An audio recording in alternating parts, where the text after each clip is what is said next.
Oh boy, this deck was kind of rough. Like, really, really rough. I really wanted to like Winter. This precon should be everything I adore about Magic the Gathering. It is a Golgari Graveyard Matters precon that is fantastic. Technically, it is fantastic in concept. It is not fantastic in execution. And let's go ahead and get into it.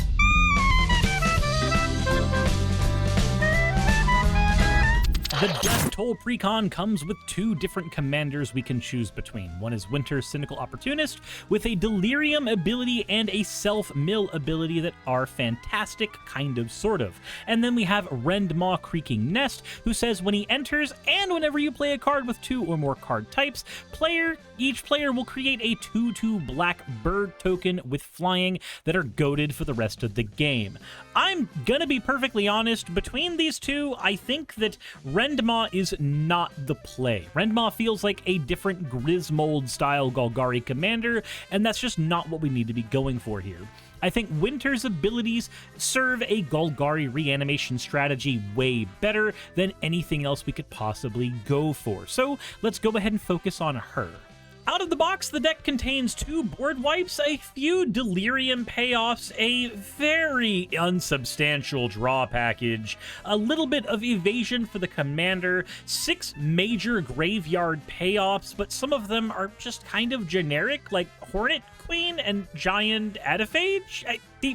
These have been payoffs in like 12 different decks. Giant Adaphage was part of a Simic precon back in Strixhaven, and Hornet Queen is probably one of the most reprinted commander pieces of all time. Yeah, sure, it's a great card, but I don't think we need to see it 12 billion times. We have a protection package that includes Whisper Silk Cloak and Arachnogenesis, but I think the Cloak is probably doing a lot of work here. A ramp package that is just kind of interesting to me. I do have to amend that we have 5 draw spells. I had Harmonize in the ramp package for some reason, but the ramp package in here contains a lot of artifact ramp, and we are a green deck that wants things to be in the graveyard specifically, so cards like Command Sphere and Burnished Heart I wholly understand, but why is the Talisman of Resilience in here? That just is a strange include to me. Deathcap Cultivator is also a strange include. It's a 2 mana dork that can tap for our deck's colors, but like, its Delirium ability just gives it Death Touch. And I don't think a Death Touch mana dork is enough for me to care. We have a 5-card dedicated recursion package, with Reanimate being one of the big highlights to me, and a lovely new room, Polluted Cistern and Dim Oubliette. The Oubliette lets us unlock a door and then reanimate a creature from the graveyard, also letting us mill 3 cards, and it's got a lovely ability as well that will burn our opponents as our cards touch the graveyard. Like, stuff like this is fantastic. This is what I want to see. Moldgraph Monstrosity is both reanimation spell and also wonderful graveyard payoff, and Grapple with the Past lets us fill our graveyard up, which is just amazing. The deck does have a very robust removal package with all kinds of different card types serving the purpose of removal. We've got planeswalkers like Ob Nixilis and Grist and Professor Onyx giving us removal. We've got creatures that have multiple types like Noxious Gearhulk and Haywire Might. And we have Binding of the Old Gods, which is an enchantment removal. I should note, the reason we care about these cards sharing multiple types or just having multiple types is that Winter's Delirium ability says at the beginning of our end step, we can exile any number of cards from our graveyard with 4 or more card types among them.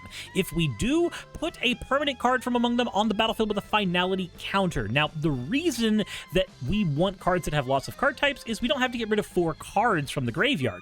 We can get rid of 1 card with 2 or 3 types and another card with 2 or 3 types, and that will fit the bill perfectly. So this is why cards like Arcane Signet and Golgari Signet confuse me versus stuff like, say, the Whip of Erebos, which is in here, which is a legendary enchantment artifact and a much-needed reprint. Cards like this and Haywire Might that have multiple card types, and cards like Grist, which is a planeswalker, which gets to be multiple card types. Like, stuff like this is fantastic for what our deck is trying to do. The deck also has a very robust engine for milling itself. We've got Renin 7 giving us more access to planeswalkers, Stitcher's Supplier, which is a mainstay of self-mill decks, Old Stick Fingers. This thing is a house if you can get him online.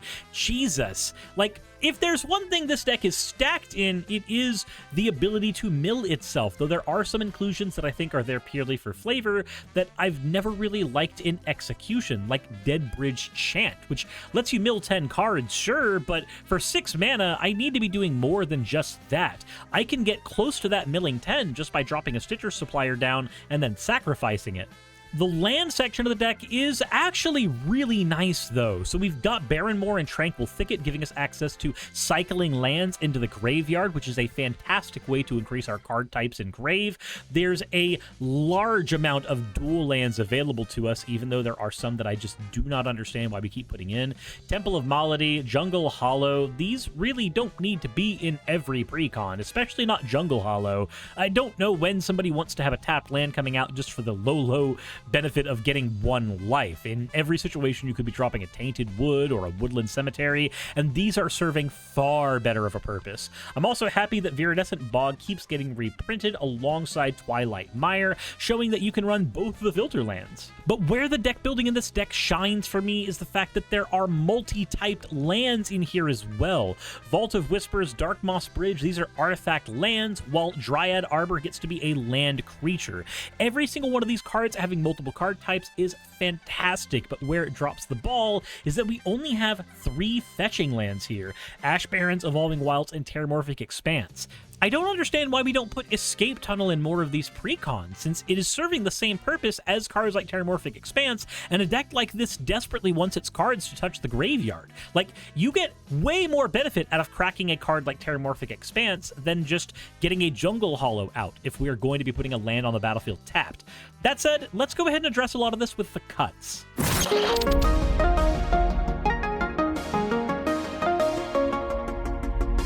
I'm going to be making 22 cuts to this deck because the deck is still very focused in what it wants to do, so I think that we don't need to do a ton of sculpting. About a fifth of the deck going away should be enough to get this online. And let's start with Culling Ritual. I have never been a big fan of this card. I feel like there are certain decks that it absolutely punishes, like Elf decks and Lowball Sliver decks, but outside of that and, say, Voltron enchantment decks, only getting rid of all the non-land permanents with mana value 2 or less, I'd rather use like a Gaze of Granite or something that gives me the option to blow up any number of mana values if I need. For my purposes, I'm just not a big fan of Culling Ritual. Gnarlwood Dryad also needs to be cut out. It's a 1 mana 3/3 with Death Touch. That's wonderful in Modern. That's not a whole lot in Commander. Graph Widow also, I think, is better in a dedicated spider deck. I don't think it needs to be in here. There's a small spider sub-theme here, but it's so small it just doesn't really count. Obsessive Skinner also just isn't doing a lot of stuff here. It's got Delirium, sure, which is on theme, but adding a 1/1 counter at the beginning of our upkeep to a singular creature is not enough for even spending 2 mana into this. I'm sorry. There are better ways to get this effect, and this is not the effect we need in this deck. Suspicious Bookcase also needs to take a cut. While it is an artifact creature and that is perfect for the deck, unfortunately having to spend 3 mana every time to make sure our commander is evasive is just not a thing that I want to be doing in a deck that can cheat cards out but needs a little bit of work to get there. So we're going to go ahead and knock that out. The Giant Ataphage and Hornet Queen that I mentioned just do not need to be in here. They are meh cards in a lot of decks, and in this deck they are even more meh when they are beside other far better reanimation targets. Rendmaw, I think, is a great sub-commander for a Griswold deck, but not necessarily this one. Arachnogenesis is a fantastic fog card, and it is a great card for aristocrat decks and spider decks, but we are neither of those, so we don't get maximum benefit from those tokens. So we're going to go ahead and cut that out as well. The Deathcap Cultivator, Golgari Signet, and Talisman of Resistance are also ramp that I just do not agree with being in this deck, so they are all getting cut as well.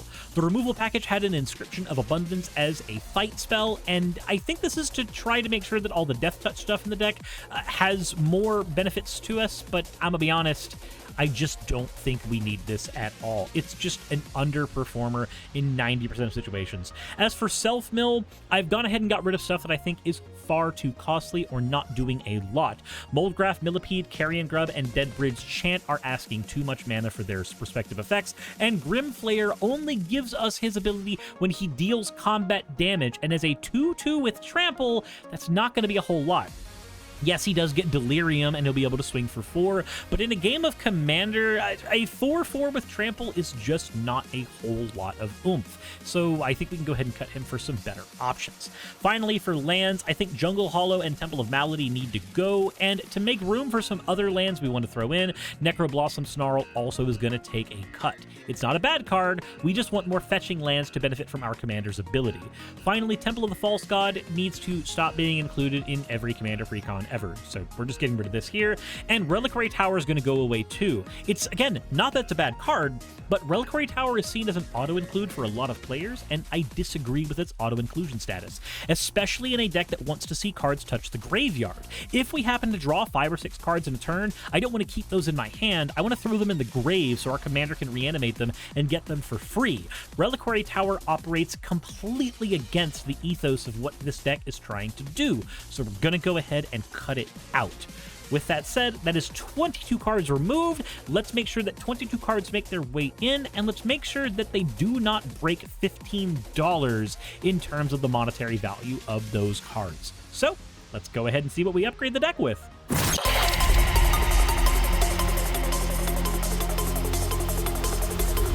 Now, this is a deck that benefits a lot from having multiple card types, and we removed a board wipe from the original version of the deck, so let's go ahead and add a new one in. Invasion of Fiora can blow up all legendary or non-legendary creatures, giving us the ability to have a one-sided board wipe in plenty of situations. Also, it is a battle, so if we mill it, it counts as one of our card types towards our commander's ability. We can also get this on the battlefield very easily with our commander without spending any mana, meaning it synergizes with our deck way better. Also, it flips into Marchesa afterwards, who can give us some extra draw power while also being a great menace Death Touch creature. All in all, this card is pulling way more weight than the original Culling Ritual. I want to supplement the mediocre draw package of the deck with a Disciple of Freyalise. It is a creature on one side and a land on the other, so we can play it in a myriad of situations. Also, Disciple of Freyalise lets us sacrifice a creature to gain X life and draw X cards. We are a reanimation deck, so we will be able to cheat out a big creature and sack it for big draw. And then, of course, getting rid of cards from our hand after we get up over 7 cards will fill our graveyard with stuff for our commander to reanimate. Hostile Negotiations can also operate as a draw card that fills up our graveyard by letting us throw 3 cards away and get 3 cards to our hand. Matsalani the Great Door is a fantastic inclusion for this deck. Getting a looting effect in Golgari colors is already good, and being able to transform it into the core for a massive, massive land ramp is also a fantastic thing. And I think Ripples of Undeath is a no-brainer here. Being able to mill 3 cards every single upkeep is fantastic, and we can thread 1 mana and 3 life into it to draw one of those cards too. And with all the self-mill the deck is doing, I think we need to go into our graveyard payoff section and throw a Sir Conrad in the deck. If I'm being perfectly honest, Sir Conrad is one of the most perfect cards for a deck that is self-milling or milling our opponents, because it is giving us free burn anytime our creatures touch the grave via any method at all. We can also use this as a way to threaten people who try to board wipe us. If we get a board state of enough cards, then a board wipe with Sir Conrad out could lead to everybody instantly dying except us. Conrad is a card that should have just been included in the original version of the deck, and I will die on that hill. Finally, in the graveyard payoff section, I want to go ahead and throw in one of my favorite Magic the Gathering cards ever, Duskmangler. For a low cost of 5 cents, this card makes every opponent sacrifice a creature, discard a card, and lose 4 life. This is so hard to deal with. Once this touches a board, this is a devastating card. It rips away 6 cards from your opponent and deals 12 total damage. And we're never going to pay mana for it because we're going to be reanimating it with our commander. Honestly, another card that should have just been in the original deck. For the ramp I want to add in, let's go ahead and throw in a Roiling Regrowth, as it gives us access to sacrificing a land towards our commander's ability. Search for Tomorrow, since it comes down very quickly and then gives us a sorcery in the graveyard, of which the deck only has 12 after the upgrade. And then Ornithopter of Paradise I think will work better as a mana rock for us. It is a 2-mana mana dork, but it is an artifact creature instead of just a creature, and we don't need the Death Touch. We need a card that has multiple card types, and Ornithopter of Paradise serves that purpose perfectly. As for recursion, I like Victimize a lot as an addition for this deck. Choosing 2 creatures in our grave and sacking a creature to put them on the battlefield is fantastic for 3 mana, and Rise of the Witch King makes everybody lose a card and gives us a permanent from our graveyard to the battlefield instantly. Perfect for any deck that is milling itself out a lot, which we are. Finally, let's talk about removal. And I say finally, I did not mean finally. Not actually finally. We've got plenty more cards to talk about, but Necron Deathmark needs to be in here. I know that it couldn't be in because it is a Universes Beyond card, but at flash speed, being able to destroy any creature on the board and then mill ourselves for 3 is just icing on the cake. It is an artifact creature on top of that, so it serves the purpose of being multiple card types for what our deck is trying to do. In the same vein, Meteor Golem, yes, Meteor Golem should have been included in the original precon. It is an artifact creature that comes down for free with our commander's ability, and it can blow up any non-land permanent at all. This is just amazing Omni removal, and it has double card types. Next, we need to go ahead and add some Kindred stuff in the deck too. So Eyeblight's Ending is a Kindred instant that can blow up a non-elf creature. This gives it 2 card types in the grave for what our commander cares about. Lignify as well enchants a creature and turns it into a tree folk, making it lose all abilities, but most importantly, it is a 2-mana removal that is a Kindred enchantment. This means that, again, it serves the purpose of having 2 card types for our commander's ability. For our self-mill section, the cards I've cut out, I've substituted with Buried Alive, so we have some better targeted self-mill, choosing 3 creatures and throwing them away so we can reanimate them. And I think Golgari Grave Troll and Stinkweed Imp should have been in the original deck. This is basically a Dredge deck in all but name. It just doesn't have any Dredge cards, but Dredge is such a perfect ability for this deck. Being able to substitute our draw with Milling 5 gives us access to so many important cards in our deck, and I think that it's a missed opportunity to not include these in the deck. And as for the lands of the deck, let's go ahead and add another Dredge card with Dakmor Salvage. It has Dredge too, which is still good. Let's supplement that Evolving Wilds with an Escape Tunnel. And let's go ahead and add more fetching lands like Promising Vein and Shire Terrace and Myriad Landscape. These cards give us land selection, and they also get sacrificed to the graveyard at any point. We also have a Tarmogoyf Nest, which enchants a land and lets us make Tarmogoyf tokens. These Tarmogoyf tokens are gonna have power and toughness equal to the different card types in everybody's graveyard, which we are going to be filling up entirely. And if the Lurgoyf Nest touches the graveyard, it's Kindred and an enchantment, so it has 2 card types and is easy to animate onto a card. This is one of the first cards you should be animating early on, as the snowball effect of summoning a Tarmogoyf a turn cannot be understated. We also need to have a Haunted Mire in the deck if we are going to be able to yank a forest out of the deck at any point. This is the kind of tapped land I want to have in, and a Nesting Grounds should have been included in the original deck. Nesting Grounds allows you to move a counter from a permanent you control onto any other target permanent at sorcery speed. So you animate something with the commander, and then on the following turn, you use the Nesting Grounds to move its finality counter onto an opponent's card. So any opponent's card that they're currently, reanimating a lot or just needs to be exiled so it can't recur ever, move your own finality counter to their card so that they lose access to that card forever and we get access to our card for longer. This should have been included in the original deck, and that is a hill I am perfectly willing to die on. All in all, that is 22 additions to the deck that I think smooth out what the deck's original strategy was a lot. But you probably don't believe me when I say that, so let's go ahead and prove it by doing some gameplay.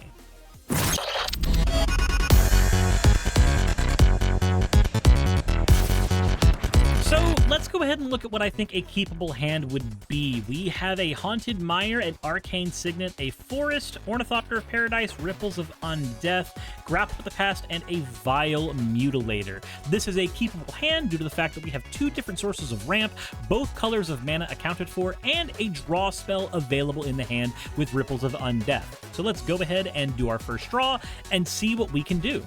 Turn 1, we just drop the Haunted Mire down to circumvent the downside of having a tapped land, so we move into turn 2.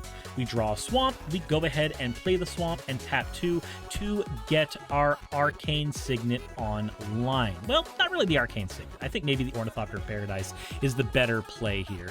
The next turn comes up and we have a couple of options. We have Myriad Landscape we can drop down and we can slowly build up to our commander's ability, or we can play the Ripples of Undeath. In either scenario, whether we play the commander now or we play the Ripples of Undeath, we will still end up with the same amount of cards milled at the end of the turn. So let's go ahead and get the Arcane Signet out of the way and the Myriad Landscape out of the way. Getting these cards out and then paying 2 for the Ripples of Undeath sets us up for our turn 4, and we're going to get a reanimation as soon as that turn concludes. It's the beginning of our pre-combat main phase, and we have milled a Swamp, a Search for Tomorrow, and a Twilight Mire, which isn't the best, but looking at these, if we want one, we can go ahead and take one. And we have a Forest in hand, so I think we're actually going to go ahead and just pay 1 mana, and we are going to get that Twilight Mire. This keeps a land and a sorcery in our grave for our commander to grab at a later turn. While we don't have the ability to turn our commander online now, we do want to get her out immediately. Turn 5 hits, and we have a Lignify, a Viridescent Bog, and a Professor Onyx touching the graveyard. Now, out of these, I don't know if we necessarily want to keep any of them, so we're going to go ahead and let them all touch the grave and not worry about using the Ripples of Undeath effect. We're going to play a land for turn, and right now, our primary goal is making sure our commander remains online as long as possible. So let's get the Whispersilk Cloak out, and let's pay 2 mana, and go ahead and equip the Whispersilk Cloak to the commander. This leaves us with 2 mana open to use Grapple with the Past. So let's go ahead and play that, mill 3, and then get any creature or land out of our grave to our hand. We throw away a Sorcery, Forest, and a Wren and 7, so let's see what we can yank out. There really aren't any creatures in the grave, so we're going to go ahead and pull up the Viridescent Bog so we don't miss a land drop on the following turn, and that should be enough for us here. Our commander gets to swing, milling 3 more cards: Deluge of Doom, Woodland Cemetery, and Bojuka Bog. We have an 11-card graveyard right now, so we are well on our way to having a good reanimation. Now, the choice of card to grab depends on the board state. If our opponents have enough aggro creatures on the board, we don't have any blockers, so we don't want to grab one of our planeswalkers just yet. But if one of our opponents happens to have instead a very powerful commander out, then maybe Lignify is the play. Let's go ahead and say our commander swung in and didn't get blocked because we have the ability to be unblockable, and we need to make sure that an important commander is taken off the board. So we're going to go ahead and remove the Lignify, the Forest, and the Harmonize out of our graveyard. The Lignify has 2 different card types, so it is a perfect card to yank away. Lignify will come down, turning a opponent's commander offline. It's turn 6, and we've drawn Grim Backwoods, and we mill 3. Sir Conrad is here, along with a Terramorphic Expanse and an Escape Tunnel. For my point, I think it's probably best to go ahead and keep the Sir Conrad. We'll keep that in our hand, and while we could reanimate him with our commander, I want him online without a finality counter right now, as he is one of our deck's win conditions. We pay 5 mana to get him online, and now we have a 5/4 blocker and an Ornithopter of Paradise. So if we get a Planeswalker from our graveyard, it'll be way easier for us to protect them. Our commander swings, milling 3 cards: Sakura Tribe Elder, Mulch, and Buried Alive. We might take the Sakura Tribe Elder on a subsequent turn, but right now we just don't need that mana. At the end of the turn, we're going to reanimate Professor Onyx. Out of all of the options that we have, Professor Onyx just does the most work. It has the ability to let us self-mill. It has the ability to get rid of an opponent's creature if need be, which is way more important to us than anything else. Also, Lignify turned an opponent's creature into a 0/4 with no abilities, so Professor Onyx won't be able to get rid of the Lignified creature, which is honestly perfect in our situation. We want that creature on the board and locked down for as long as possible. We do have to exile 3 other cards to get that out, though, so Mulch is a sorcery, Grapple with the Past is an instant, and Escape Tunnel is a land. All those go away to keep our Professor Onyx up. Let's go ahead and assume we have to block to protect the Professor Onyx, so the Ornithopter of Paradise is also going to not be available to us on subsequent turns. It's turn 7, and the Ripples of Undeath is milling us a few cards, and Old Stick Fingers is here to give us lots and lots of joy. So we're going to pay 1, and we're going to keep that Old Stick Fingers, throwing away the Command Tower and the Putrefy. Let's go ahead and make sure that Professor Onyx loses 3 counters to remove 3 creatures from the board, burning our opponents for 3 damage with Sir Conrad. Let's go ahead and play the Viridescent Bog, and let's tap 1, 2, 3, 4, 5, 6, 7. This means that Old Stick Fingers will come out and mill us until we get rid of 5 creature cards. The 5 creature cards we get rid of are Moldgraph Monstrosity, Burnished Heart, Disciple of Freyalise, Dryad Arbor, and Demolisher Spawn. These are all fantastic reanimation targets, with maybe the exception of the Dryad Arbor. We can do less with that, but that's a-okay. Our commander will swing, throwing away 3 cards: Citrus Supplier, Promising Vein, and Golgari Rot Farm. Also, note our graveyard is 37 cards deep because there were like 12 other cards that got milled out with Old Stick Fingers. We'll talk about those here in just a second. As we end our turn, we have no mana, but we want to keep Professor Onyx online, and we want to go ahead and put down more pain with Sir Conrad. So to facilitate that, our reanimation target on turn 7 is gonna be something we milled out with Old Stick Fingers. We're gonna go ahead and put the Invasion of Fiora on the board, blowing up all non-legendary creatures. The only creatures on our board are legendary, so this is purely asymmetrical, and Sir Conrad is going to see all of those deaths, burning our opponents for buku damage. We've exiled a Forest, Hostile Negotiations, and Knight's Whisper as the other cards for our commander's ability. It is turn 8, the turn that I like to end these on generally, so we're gonna go ahead and do our mill with Ripples of Undeath. Tarmogoyf Nest, Titania Nature's Force, and Swamp are all gone. For me, I think we need to go ahead and keep the Tarmogoyf Nest in our hand and throw the other 2 away. We're going to put the Tarmogoyf Nest on this forest and tap it to generate a Tarmogoyf token, who is going to be super huge, all things considered. So let's go ahead and put the best card in Modern that has been reduced to only this little token on the board. He's here, and he is ready to be nice and large. This does unfortunately leave us with only 1 mana, but given that we've already burned our opponents for about 24 or 25 damage, not counting the chip damage from our commander, we're probably in a pretty decent spot right now. Also, we can go ahead and swing Stick Fingers at somebody, and he's getting bigger and bigger as more cards touch our grave. Our commander swings, getting rid of the Polluted Cistern Room, which is what we're actually going to be using as our reanimation target when the time comes around. So as the turn ends, we're going to exile the Rise of the Witch King, the Forest, and another one of the cards from our library that we do not need. Say the Soul Ring can leave because it's an artifact. This will put the Polluted Cistern on the board. Now, a thing to note about this card, it is not unlocked yet. If you ever put one of these permanents on the board without casting them, you still have to unlock their rooms. But I'm choosing the Cistern because this will actually cause us to close out the game in the last turn. The Cistern says whenever 1 or more cards are put into our graveyard, each opponent will lose 1 life. This means when our turn comes up, we are going to be milling 3 for our commander, 3 for the Ripples of Undeath, and however many more we want to with the stuff we draw or is in our hand. This should allow us to burn our opponents for lethal damage on turn 9, so we'll go 1 more turn ahead to get that lethal damage. It is the beginning of our turn, and the Scavenging Ooze is the only creature we mill with our Ripples of Undeath, so we're going to go ahead and let all these go into the graveyard, and we're not going to pay any mana to keep any of them. We need all that mana for what we're going to be doing on our turn. That's 1 damage of burn from Sir Conrad. Now we are going to pay 2 mana in order to unlock one of the doors of the Polluted Cistern, allowing us to burn our opponents anytime something is milled. If we pay 1, 2, 3, 4, 5 mana, we can get Necron Deathmark on the board, blowing up a problematic creature and milling ourselves for 3. This doesn't get rid of any creatures, but it will burn our opponents for 3 damage total. When our commander swings, we get to mill 3 more cards. Grist counts as a creature in the grave, so Grist will burn our opponents for 1 for Sir Conrad and 1 for the Polluted Cistern, and Duskmangle will do the same. This does 5 total damage to our opponents. So we've done 8 damage on the turn, not counting what the commander is already doing.